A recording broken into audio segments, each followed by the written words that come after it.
estamos falando sobre energia, trabalho, energia cinética e energia potencial, ok?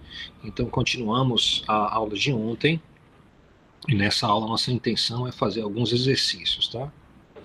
Então, começamos com a ideia seguinte: partícula livre quando a força muda, tá? Então, se você tem uma força que está mudando com a posição, a gente tem uma partícula livre que não está sujeita a uma variação de energia potencial. Isso quer dizer que todo o trabalho realizado sobre a partícula vai ser transformado em energia cinética. Tudo isso a gente já sabe pela contextualização. A força F, criada por 3x ao quadrado newton, vezes o versor I, mais 4 newtons vezes o versor J, com x dado em metros, age sobre uma partícula, mudando apenas a energia cinética da partícula. Pergunta: qual é o trabalho realizado sobre a partícula quando ela se desloca das coordenadas 2 metros, 3 metros, para 3 metros, 0 metros? A velocidade da partícula aumenta, diminui ou permanece a mesma?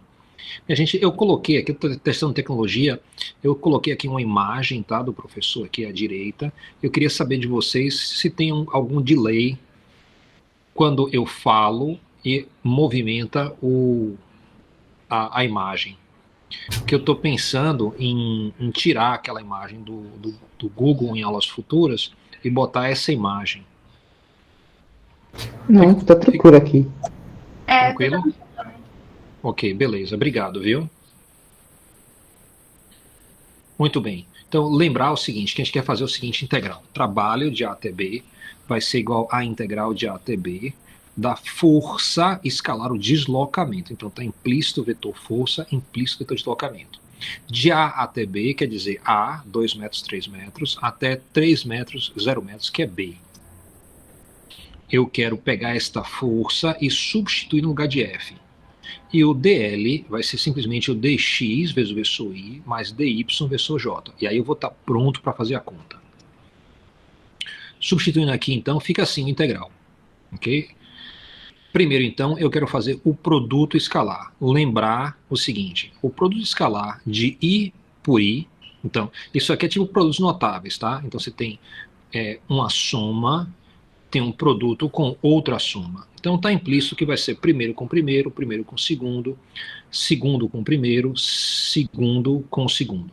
Com a seguinte diferença: quando você multiplica i com i, produto escalar, i com i vai dar 1, i com j vai dar 0, j com i dá 0 e j com j vai dar 1.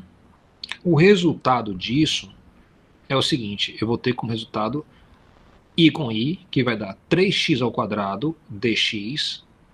Então fica o integral de 3x ao quadrado dx, mais segundo com segundo vai dar 4 dy. Note que sumiram os versores, não tem mais versor nenhum. Então, o resultado de um produto escalar entre dois vetores é um escalar, ou seja, vai dar uma função aqui à direita. Essa função, ela é diferente do que você está acostumado em termos de cálculo, em termos de integrais, porque ela traz duas parcelas, uma com dx e outra com dy. Então o que eu vou fazer? A gente sabe que a integral da soma é uma soma de integrais. Então eu vou dividir esse integral em duas parcelas e ele vai ficar então assim. Ó, eu vou ter a integral de 3x ao quadrado dx mais a integral de 4dy. Agora, a primeira parcela só tem integral em x e a segunda só tem integral em y, que é o que a gente está acostumado. Eu vou então buscar os limites de integração. Do ponto A, eu vou tirar o valor do x, ó, vai ser 2 metros, e no ponto B eu vou tirar o valor do x, que vai ser 3 metros. Então, o primeiro integral, que é em x, vai ser de limite inferior 2 metros até limite superior 3 metros. O segundo integral, ele vai de limite inferior 3 metros até limite superior 0 metros. Substituindo, então, fica assim. A integral de 3x ao quadrado, eu tenho um x ao quadrado, eu coloco 3 em evidência. X ao quadrado integrado vai dar x ao cubo sobre 3, que vai cortar com esse 3. E na segunda parcela eu vou ter 4, coloco em evidência. A integral de dy é y.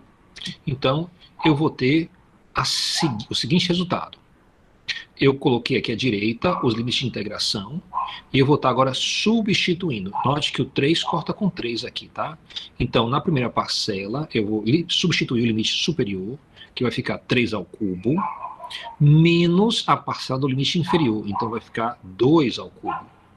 Mais, para a segunda parcela aqui, eu vou ter no limite superior 0, e no limite inferior, 4 vezes 3. Então, vou estar subtraindo 4 vezes 3. Fazendo a substituição, então fica assim, ó. 3 ao cubo, eu sei. 2 ao cubo, eu sei. Então, eu posso fazer a conta, né? Se eu faço a conta, meu resultado vai ser 3 ao cubo, é 29, menos 2 ao cubo, que é 8, tá? Então, eu vou ter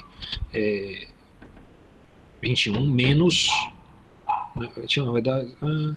29 menos 8 vai dar 21. 4 vezes 3 menos 12, então menos 12, que deve dar 7 joules. Se alguém puder conferir isso aí, eu estaria tranquilo. Tá? Mas eu acho que está correto, 7 joules. Então, esse aí é a forma que eu faço os integrais de trabalho quando eu estou saindo de um ponto A até um ponto B. Note que não entrou aí energia potencial nenhuma. Com esse exercício, eu estou praticando usar esta expressão aqui. Lembre que tem duas formas de usar essa expressão. Uma delas é fazendo a substituição dos vetores e fazendo um produto escalar na unha, como eu fiz aqui. A outra forma de fazer é modo do primeiro, modo do segundo, cosseno do ângulo entre os dois. Bem, como a questão é dada aqui, ela se dá ao primeiro tratamento e não ao segundo. Porque eu teria o módulo desse vetor aqui, dá até para tirar, mas vai ficar uma coisa complicada para integrar. E para o meu deslocamento é um dx e mais um dyj. Elevando isso ao quadrado vai dar uma complicação aí matemática para resolver. Então, ela se presta à substituição.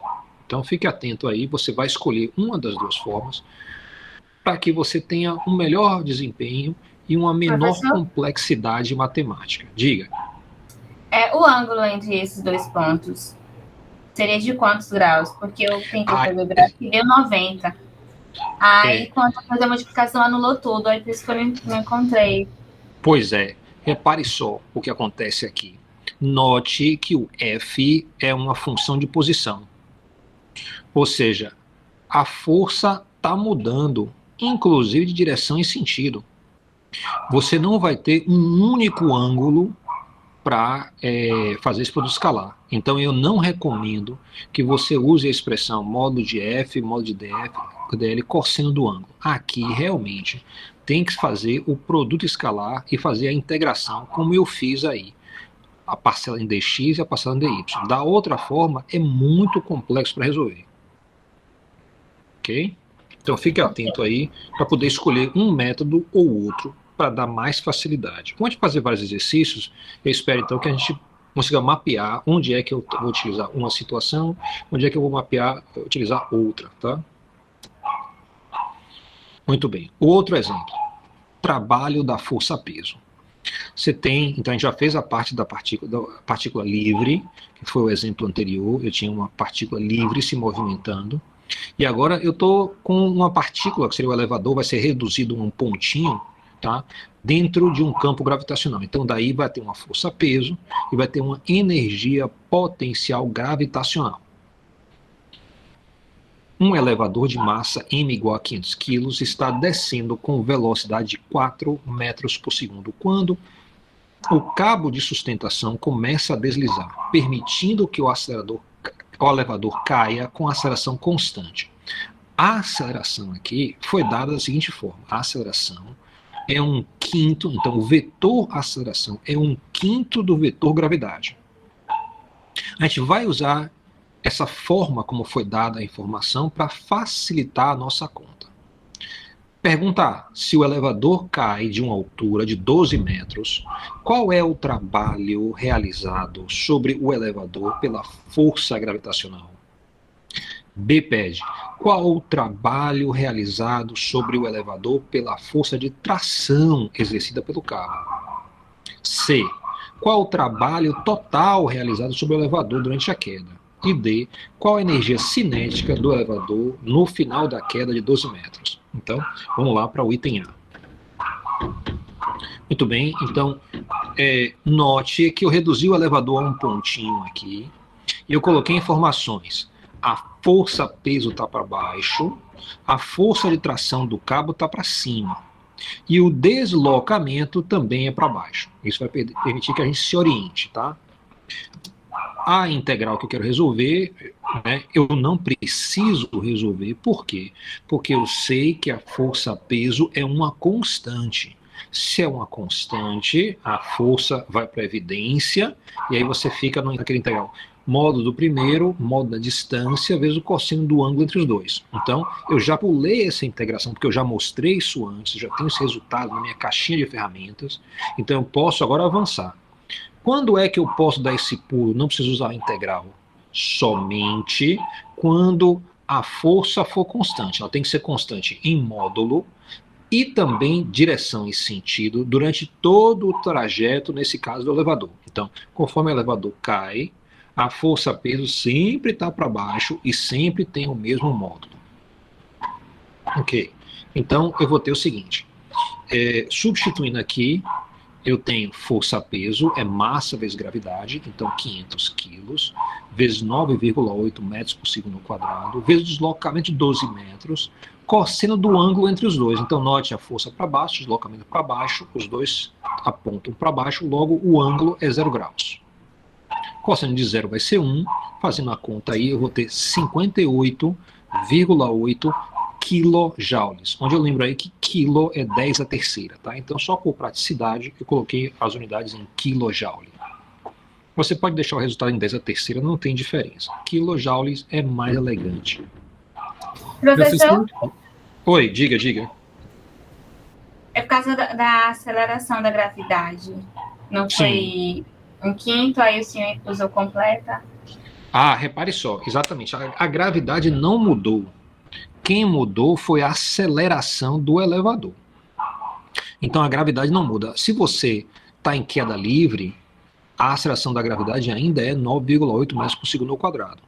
Se você está em qualquer tipo de queda que não seja livre, né, tem a restrição do cabo, por exemplo, que está deslizando, a força-peso ainda continua atuando, porque nada muda a relação de você, ou do elevador como massa, e a força-terra como massa. Então a aceleração está correta aí.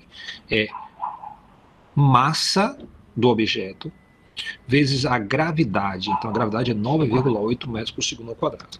Dá um valor então de 58,8 quilojoules. A parte B, vou guardar o valor, já pede o seguinte: o trabalho realizado pela força de tração. Então, eu sei que a força de tração vai ser uma constante aí também nessa situação. Então, eu já pulei o integral, já coloquei como módulo do primeiro, módulo do segundo, cosseno do ângulo entre os dois. A gente já pode logo tratar o ângulo, porque à direita aqui eu tenho a tração está para cima, o cabo produz uma tração para cima, e o deslocamento está para baixo.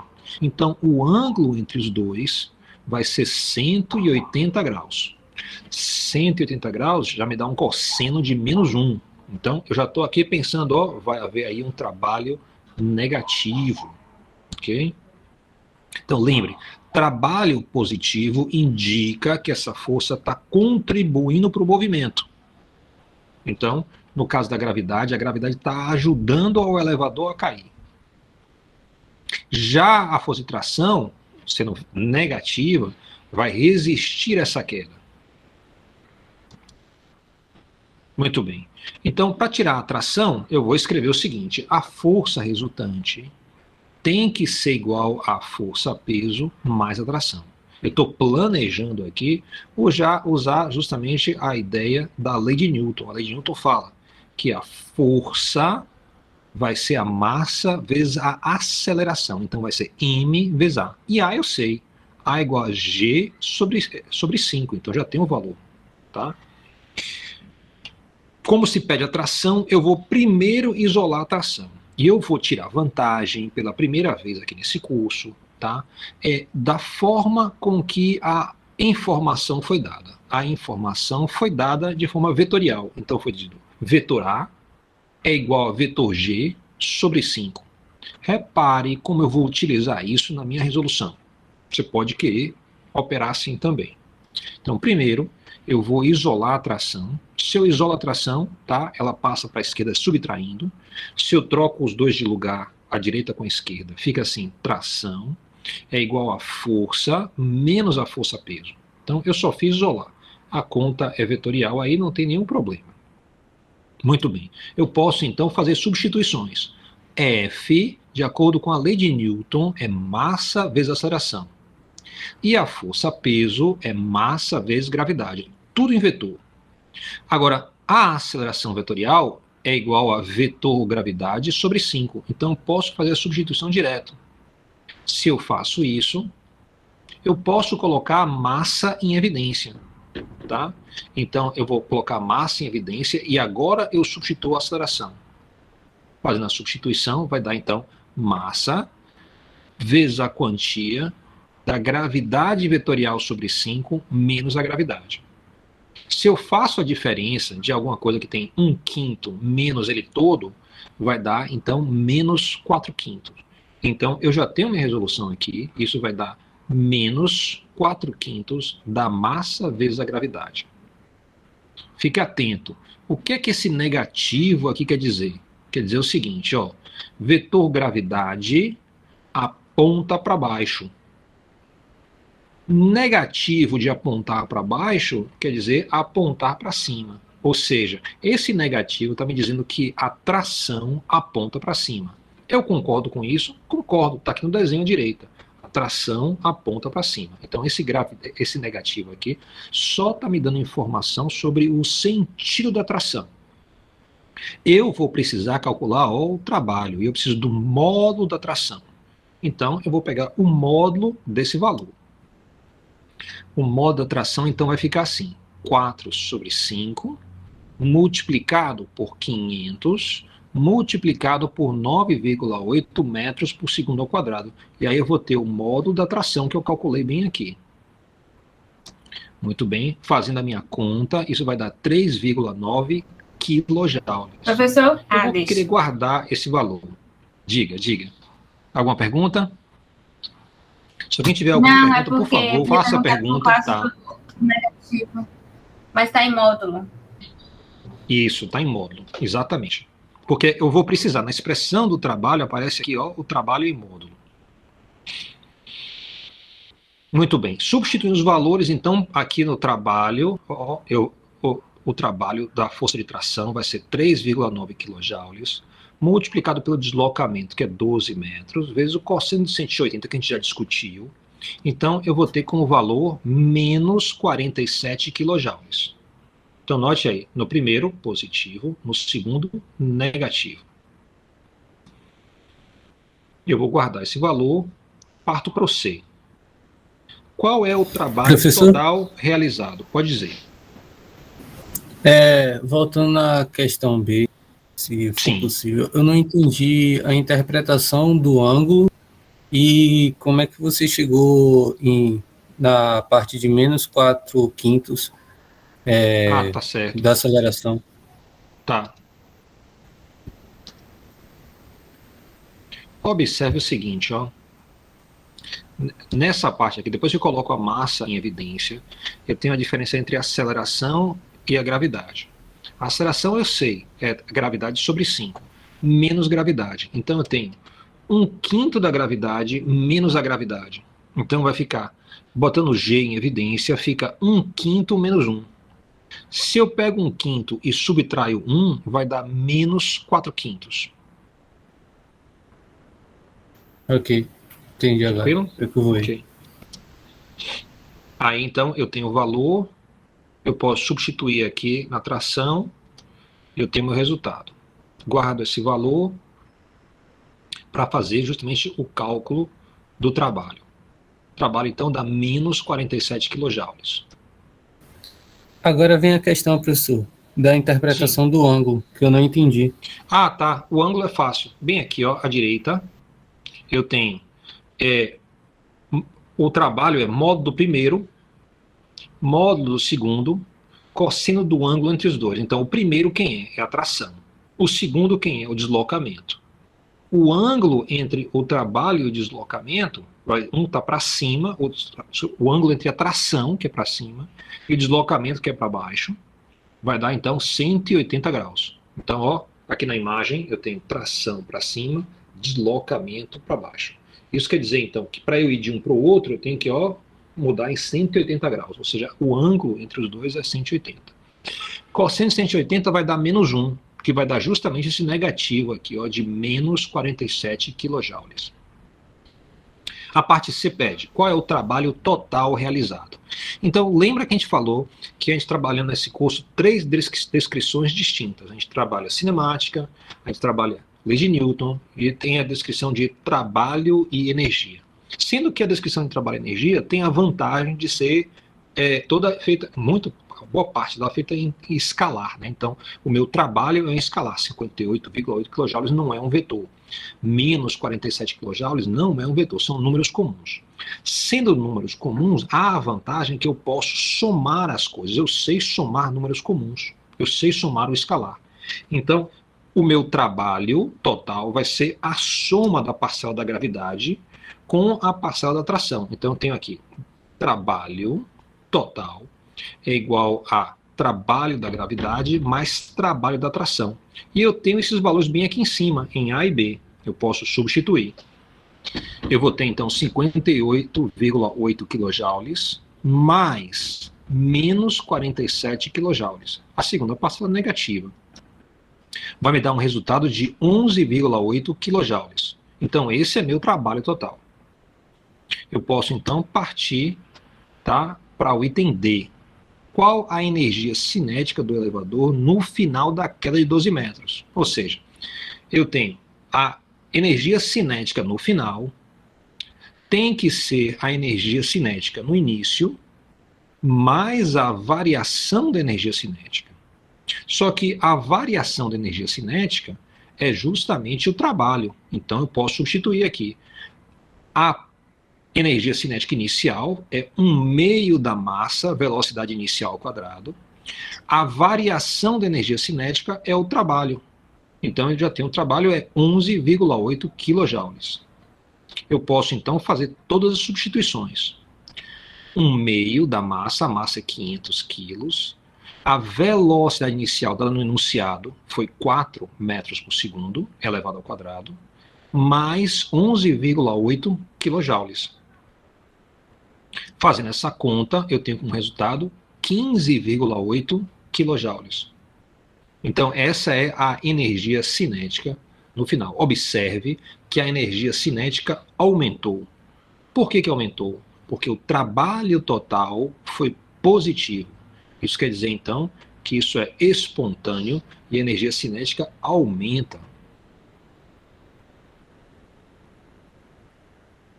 Ok, agora a questão sobre a mola.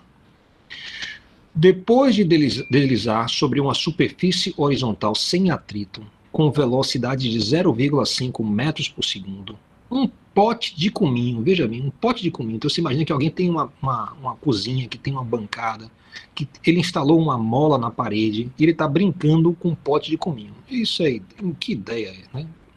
Como é que alguém vai ter uma ideia dessa? O pote tem massa de 0,4 kg, colide com a mola de constante elástica, K, igual a 750 newtons por metro, e começa a comprimir a mola. No instante em que o pote para momentaneamente por causa da força exercida pela mola, de que distância d a mola foi comprimida? Ou seja, o objeto vem com velocidade, bate na mola, comprime a mola e vai diminuindo, até que ele para. Nesse instante que parou, ele transferiu toda a sua energia cinética para a mola. A mola guardou essa energia cinética como uma energia escondida, ou seja, uma energia potencial. Por que é uma energia escondida? Porque A mola aparentemente não sofreu nenhuma alteração, outra que não a compressão, ok?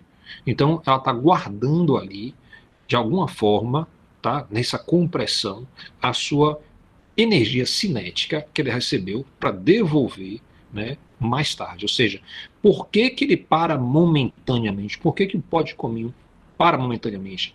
Porque ele transferiu toda a sua energia cinética para a mola que guarda na forma de energia potencial. Bem, vale aí pensar o que acontece na hora que há o contato entre a massa e a mola. Então, na figura aí eu já coloquei o contato. Quando tem o contato, note que o bloquinho vai continuar se deslocando para a esquerda. Então está aí o meu DL para a esquerda. E que a mola vai ter uma certa resistência. Está aí a força elástica para a direita. Isso é bom porque a gente já consegue logo ver o ângulo entre o deslocamento e a força. Quando eu vejo deslocamento entre o ângulo e a força, dá para ver que o trabalho vai ter que ser negativo, porque o ângulo aqui é 180 graus. Muito bem, vamos resolver a questão. Trabalho negativo à vista. Muito bem, então, pelo teorema trabalho-energia, temos o seguinte: o trabalho vai ser igual à variação da energia cinética. E o trabalho a gente pode obter, né? Vai dar o seguinte, ó, menos 1/2 de K vezes a distância de compressão, a compressão da mola ao quadrado, que vai ter que ser igual ao ΔK. K final menos K inicial. Ok? Fazendo então, ó, o seguinte, K final é quando para, K inicial é a energia cinética que ele traz. Então eu posso aqui cortar a energia cinética final, porque ela vai ser igual a 0. Porque quando para, a velocidade é 0. Muito bem. Substituindo, então, eu vou ter o seguinte: menos 1/2 de KD ao quadrado vai ser igual a energia cinética, com negativo, 1/2 de M, velocidade inicial, ao quadrado. A gente usou a expressão para energia cinética. Note que eu posso cortar o negativo e posso cortar 1/2 de cada lado. Eu tenho interesse justamente na compressão, ou seja, na distância, ó, D. Então eu só preciso aqui passar o K dividindo para a direita e tirar a raiz quadrada. Se eu fizer isso, eu vou isolar o D. D vai ser igual a raiz quadrada da massa sobre a constante elástica vezes a velocidade inicial ao quadrado. Bem, só para eficiência de cálculo, observe que eu tenho a raiz de um quadrado. Então eu posso colocar a velocidade inicial em evidência da raiz. Isso facilita a conta. Eu tenho então raiz da massa sobre a constante elástica multiplicando a velocidade. Fazendo as substituições, eu vou ter então raiz de 0,4 kg sobre 750 newtons por metro multiplicado por 0,5 metros por segundo. E foi a velocidade, 0,5 metros por segundo. Fazendo essa conta, eu vou ter 1,15 centímetros. Okay? Se você fizer a conta, dá uma compressão de 0,0115 metros. Em centímetro fica mais charmoso, 1,15 centímetros. Alguma pergunta? Note aí que toda a energia potencial foi transformada em cinética. Ao contrário, né? Toda a energia cinética foi transformada em energia potencial. Diga. Se as variáveis está tudo em metro, por que o senhor resolveu transformar para centímetros? É isso. Só no final fica mais fácil de entender essa compressão. Se eu colocasse 0,015 metros, não fica tão intuitivo. 1,15 centímetros só ajuda você a decodificar a informação. Só isso. Mas a informação em metros está correta também. Viu? Em avaliação, eu peço sempre que o aluno apresente o resultado usando o sistema de unidades da própria questão. Então, eu peço que não faça conversões desnecessárias. Mas lembre que centímetro faz parte do SI e metro por segundo também faz parte do SI. Então, aí é mais uma questão cosmética só. Não há conversão de unidade.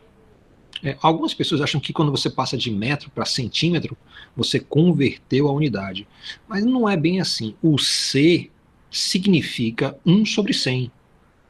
Então, se você tira o 100, você tem que introduzir 1 sobre 100.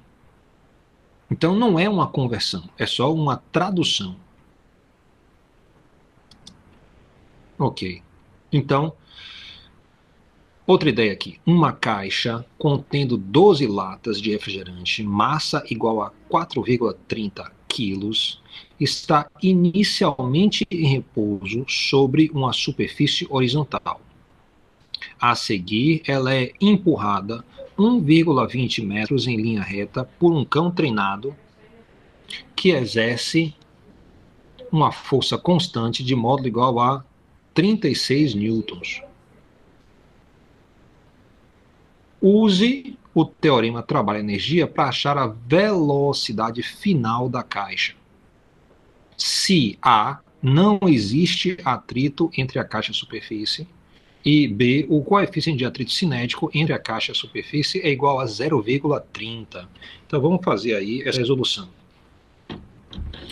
Para o item A, então eu quero, não existe atrito, eu quero saber então a velocidade final da caixa. Vamos lá. Item A. Tá aí a minha caixa, tá aí o cachorro está puxando a caixa. À direita, eu vou ter o positivo, tá vendo? Então eu estou definindo o sentido positivo como sendo para a direita. Isso é sempre importante você ficar atento a isso. A força que o cão exerce para a direita e o deslocamento também está para a direita. Então eu já sei a questão do sinal do trabalho, porque o ângulo está definido. O ângulo está definido como sendo o ângulo entre a força e o deslocamento. O ângulo aqui é 0 graus. E eu vou ter então, cosseno de 0 vai ser igual a 1. Eu posso fazer minha substituição. A força que o cão exerce é 36 newtons. A distância do deslocamento é 1,20 metros, vezes o cosseno de 0. Fazendo a conta aí, eu tenho 43,2 joules. Ok? Então isso responde o item A sem atrito. Agora eu quero abordar o item B, quando você tem o atrito. Antes disso, vou calcular a velocidade. Para fazer isso, eu vou usar o teorema de trabalho e energia. Eu sei o seguinte, que o trabalho vai virar uma variação de energia cinética. A energia cinética final é igual à energia cinética inicial mais a variação de energia cinética, ou seja, mais o trabalho. A energia cinética inicial foi 0. Então eu tenho 0 mais 43,2 joules, vai me dar então a energia cinética ao final. A partir disso, eu sei calcular a velocidade, né?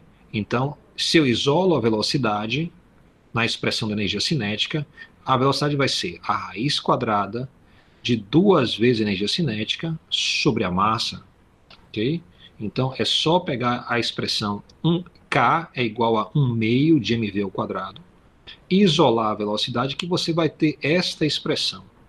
Substituindo os valores, eu vou ter então a raiz quadrada de 2 multiplicado por 43,2 joules, dividido por 4,3 quilos. E como resultado, eu vou obter então 4,48 metros por segundo. Lembre essa velocidade, quase 4,5 metros por segundo. Ok? Aqui está tranquilo, né? Porque a gente já fez essa estrutura antes, né? A gente já resolveu questão parecida. Agora vem a parte B, que pede o seguinte. Eu quero saber o coeficiente de atrito cinético entre a caixa e a superfície. Eu quero saber o trabalho quando o coeficiente é igual a 0,3. Tá? Então aqui não tem dúvida se é atrito estático ou cinético. Como a caixa se desloca, tá? Você vai ter então atrito cinético. Então só é pertinente o atrito cinético nas situações de trabalho. Muito bem. Eu vou precisar da força peso. Força-peso é massa vezes gravidade. A massa da caixa é dada como sendo 4,3 kg, vezes 9,8 metros por segundo, é igual a 42,1 newtons. Ou seja, eu tenho uma força para baixo na caixa, a força-peso, ela é igual a 42,1 newtons. Isso quer dizer, como a caixa não sobe nem desce, ela se desloca para a direita somente nesse exercício. Isso quer dizer que a normal é exatamente em módulo igual a força-peso, mas tem um sentido oposto, ou seja, eu já sei o valor da normal. A normal é 42,1 newtons. E para que eu preciso da normal? Para calcular a força de atrito cinético. A força de atrito cinético vai ser a constante multiplicando o valor, o módulo da normal. Então, eu posso fazer a conta da força de atrito, que é cinética, vai ser o mi cinético vezes o módulo da normal, que é 42,1 newtons. Então, eu vou ter 0,3 vezes 42,1 newtons, que vai dar, então, 12,6 newtons, é o módulo da minha força de atrito. Ok? Então, eu vou dizer, né, que a minha força resultante é a força do cão mais a força do atrito. Ok? Isso vetor, né? Então, eu vou passar de uma expressão vetorial para uma expressão dos componentes. Aqui, os componentes em y não são importantes. Só são importantes o componente em x. Então, eu vou dizer, em vez de f vetor, eu vou ter fx é igual a... Muito bem. Os componentes da força do cachorro, ok? Vai ser o quê? Eu vou ter o modo da força que o cachorro exerce para a direita. Então eu sei que vai ser a componente, vai ser 42,1 newtons positivo. Mais o componente horizontal da força de atrito. Eu sei que o componente horizontal da força de atrito vai ser igual a... Ele aponta para a esquerda, então menos 12,6 newtons. Olha como é que fica. Eu tenho aqui então o componente x vai ser a força do cachorro vezes o cosseno do ângulo. Como o ângulo da força do cachorro e a direção positiva do eixo x é igual a zero, o cosseno de zero é 1. Então eu coloquei um positivo aqui. A força de atrito. O componente da força de atrito, tá, aponta para a esquerda. Isso quer dizer que, em relação ao sentido positivo do eixo x, eu tenho um ângulo de 180. E lembre que para calcular componente sempre é módulo vezes o cosseno do ângulo. Bem, se for o componente horizontal, cosseno de 180 vai dar menos 1. Então, eu confirmei de duas formas diferentes. A primeira de forma intuitiva e a segunda com a conta específica, tá? Que eu vou ter mais força do cachorro menos força de atrito. Vai ser minha força resultante. O componente x. Colocando aqui os valores, então, eu vou ter a força que o cachorro exerce é 36 newtons. Então, ó, 36 newtons aqui, positivo. Desculpa, eu falei 42,1, mas 42,1 é o peso. Deveria ter dito mais 36 newtons, que está aqui no enunciado para a direita. Menos a parte aqui do atrito é 12,6 newtons. Então, eu vou ter 36 menos 12,6, que vai me dar o componente x da minha força. O componente x é 23,4 newtons. Para a direita, positivo. O cachorro, claro, vai conseguir deslocar a caixa. Senão não haveria deslocamento. Vou guardar esse valor e parto aqui então para a substituição. Eu tenho o modo da força, 23,4. O deslocamento, 1,20 metros. Cosseno do ângulo, tá? Então eu vou ter os dois para a direita, então cosseno de zero vai ser 1, vai dar então mais 28,1 newtons, é o trabalho realizado, tá? Justamente quando o coeficiente é 0,3. Mas eu não quero só o trabalho, eu quero o que acontece com a velocidade, né? A velocidade final. Então eu volto aqui para a ideia de que o trabalho é igual à variação da energia cinética, e que a energia cinética final é a energia cinética inicial mais a variação da energia cinética. Eu posso, então, dizer a energia cinética inicial foi 0, a variação foi 28,1 joules. E eu posso, então, fazer como na situação do item A, A velocidade é igual a raiz de 2 vezes a energia cinética sobre a massa. Substituindo os valores, eu tenho raiz de 2 vezes 28,1 joule, dividido por 4,3 quilos. Fazendo a conta aqui, então eu vou ter 3,61 metros por segundo, que é exatamente o que a gente esperava, né? A gente esperava uma velocidade menor do que 4,5 metros por segundo, que foi a velocidade no item A. Agora que eu tenho atrito, o cachorro não vai ter a mesma eficiência. Claro que está implícito nessa questão que no item A, pelo menos o cachorro tinha atrito. Então o cachorro conseguia puxar a caixa. No item B, né, não só o cachorro tem atrito, mas também a caixa tem atrito. Alguma pergunta, dúvida? Professor, essa velocidade isolada foi tirada daquele menos 1/2 de mv ao quadrado?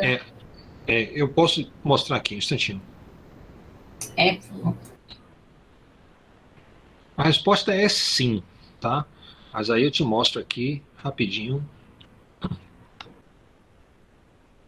Então a gente sabe que, por definição, a energia cinética é definida como sendo 1/2 da massa vezes a velocidade ao quadrado. Note que eu posso passar o 2 para a esquerda multiplicando. E eu posso passar a massa para a esquerda dividindo. E isso tudo vai ser igual a velocidade ao quadrado. Eu posso então tirar a raiz quadrada dos dois lados. Aqui um corta com outro.